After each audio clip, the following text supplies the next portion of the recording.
อริสัมครับดูครับ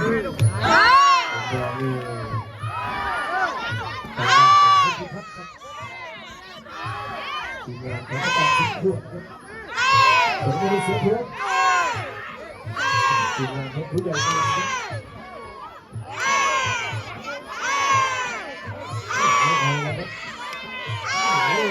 ลูกหลานเช็คจับดูไม่เกินครับไอ้เจ้าเสือพูดเลยครับ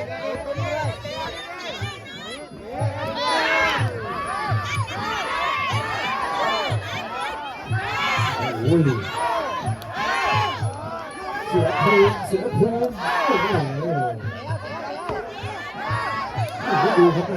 ตั้งใจครับเสือภูมิก็ตั้งใจครับ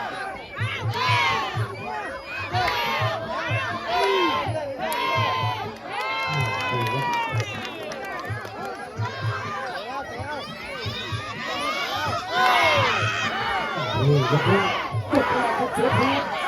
ไม่เงินครับมาแล้วครับเสียงเชียร์มาแล้วครับแกเนี่ยเพชรคนที่พักครับทีมงานตัวเสริมทีมงานป่าพิเศษแก้วสิงห์ครับทีมงานทั้งกำลังดำทีมงานชาวเผ่าครับไม่ต้องหินแดงไม่ต้องหินเป็นวันนี้จากลูกทีม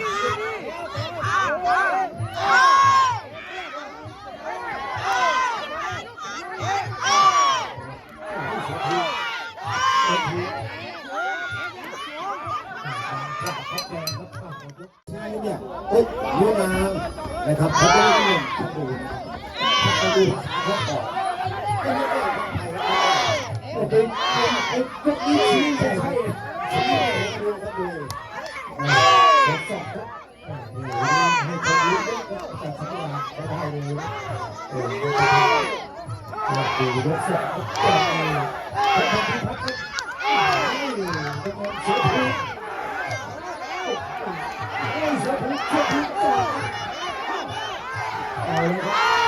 หัวใจที่แรงหรือเปล่าหัวใจที่แรงหรือเปล่าไม่ดูเลยคุณที่พักเขาใหญ่เขาก็ดูกระสือคือเห็นรถเห็นรถหินทีมงานเพื่อนมาดูกระสือเสร็จแล้วก็มีทีมงานที่ใหญ่เองดูครับโอ้โหจับอีกแล้วครับจับทุน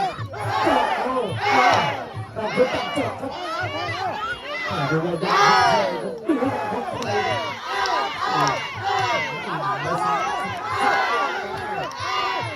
สายจับเลยครับเพชรพิพัฒน์ล็อกแล้วเพชรพิพัฒน์ล็อกแล้วก็สู้ครับโอ้อีกยกสองคุณแดงครับเพชรพิพัฒน์ทำงานไปเสียเพื่อนครับ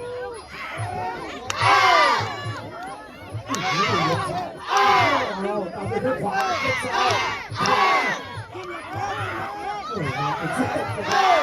แต่ว่าดูเสียทีนี่จะเป็นข้าตาไปเรื่อยครับเป็นติดเกียร์โซ่เกียร์โต้ครับเสียภูมิโอ้ในยกสองครับหมดยกที่สอง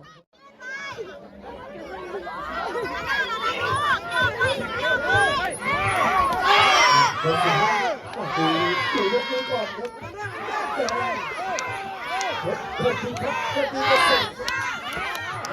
เสือภูมิสิ่งที่ใจแดงยกสุดท้ายโอ้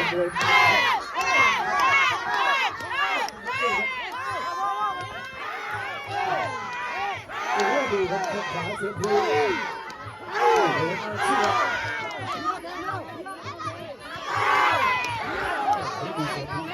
ภูมิประตูซ้ายเพชรพิพัฒน์คือไม่ต้องถอยคือไม่ต้องถอยคือไม่ต้องถอยไม่ต้องถอย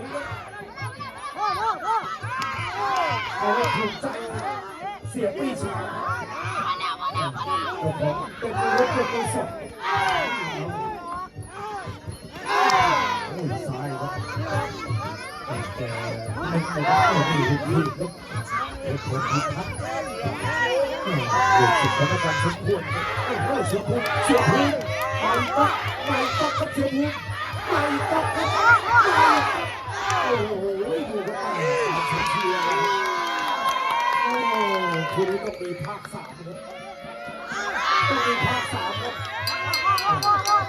อย่าห้ามอย่าห้ามอย่าห้ามอย่าห้ามก็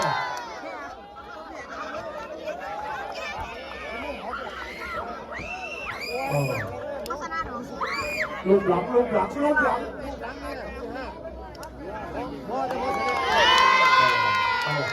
ไปที่พุ่มแดงครับนี่ครับ